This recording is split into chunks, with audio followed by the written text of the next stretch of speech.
ഹാസ്യം കൊണ്ട് ചിരിപ്പിച്ചു, ഭാവതീവ്രത കൊണ്ട് കരയിപ്പിച്ചു. വൈക്കം മുഹമ്മദ് ബഷീറിനെ കുറിച്ച് പറയുമ്പോൾ ആദ്യം പറയുന്ന വിശേഷണങ്ങളിൽ ഒന്നാണിത്. ആ ബഷീറിന്റെ ഓർമ്മകളും അറിവും വായനയും ഒക്കെ ഒത്തുചേരുന്ന സ്മാരകം ബേപ്പൂരിൽ ഒരുങ്ങുകയാണ്. ബഷീറിന്റെ പ്രേമലേഖനത്തിലെ ഹിന്ദുവായ കേശവൻ നായരെയും ക്രിസ്ത്യാനിയായ സാറാമയെയും ഓർമ്മയില്ലേ? ഇരുവരും പ്രണയിച്ച് വിവാഹം കഴിച്ചു. കുഞ്ഞുണ്ടായപ്പോൾ എന്തു പേരിടണമെന്നത് വലിയ പ്രശ്നമായി. ജാതിയും മതവും നോക്കിയില്ല. കുഞ്ഞിനെ ആകാശമിഠായി എന്ന് വിളിച്ചു. ആകാശമിഠായി എന്ന പേരിലാണ് ബേപ്പൂരിൽ ഒരുക്കിയ ബഷീർ സ്മാരകം അറിയപ്പെടുക. പദ്ധതിയുടെ ഒന്നാം ഘട്ട പ്രവൃത്തിയുടെ ഭാഗമായി 11,000 സ്ക്വയർ ഫീറ്റ് വരുന്ന ബിൽഡിംഗ് നിർമ്മാണമാണ് പൂർത്തീകരിച്ചത്. സ്മാരകം പണിയാനായി 10.7 കോടി രൂപയാണ് ടൂറിസം വകുപ്പ് ഭരണാനുമതി നൽകിയത്. ഏറ്റവും സന്തോഷിക്കാവുന്ന ഒരു കാര്യമാണ് വൈക്കം മുഹമ്മദ് ബഷീറിനെ പോലെയുള്ള ബേപ്പൂർ സുൽത്താൻ ബേപ്പൂരിൽ തന്നെ ഒരു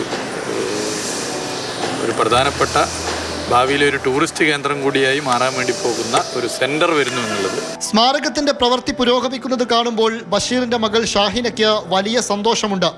എല്ലാം മനോഹരമാകട്ടെ എന്നാണ് അവർ സന്തോഷത്തോടെ പറയുന്നത്.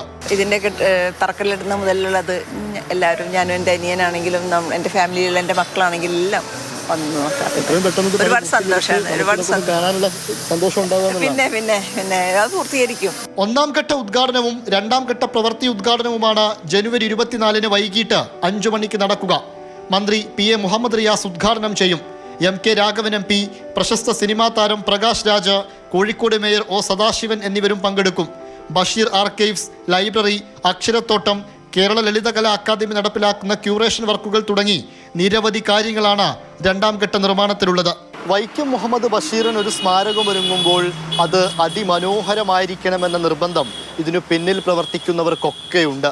ബഷീറിന്റെ ഭാഷയിൽ പറഞ്ഞാൽ ഇമ്മിണി വലിയ വർത്താനം പറയാൻ ഇവിടം ഒരുങ്ങണം.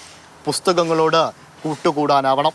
ക്യാമറമാൻ ജോം TK ക്കൊപ്പം ഇംതിയാസ് കരീം, മാതൃഭൂമി ന്യൂസ്, കോഴിക്കോട്.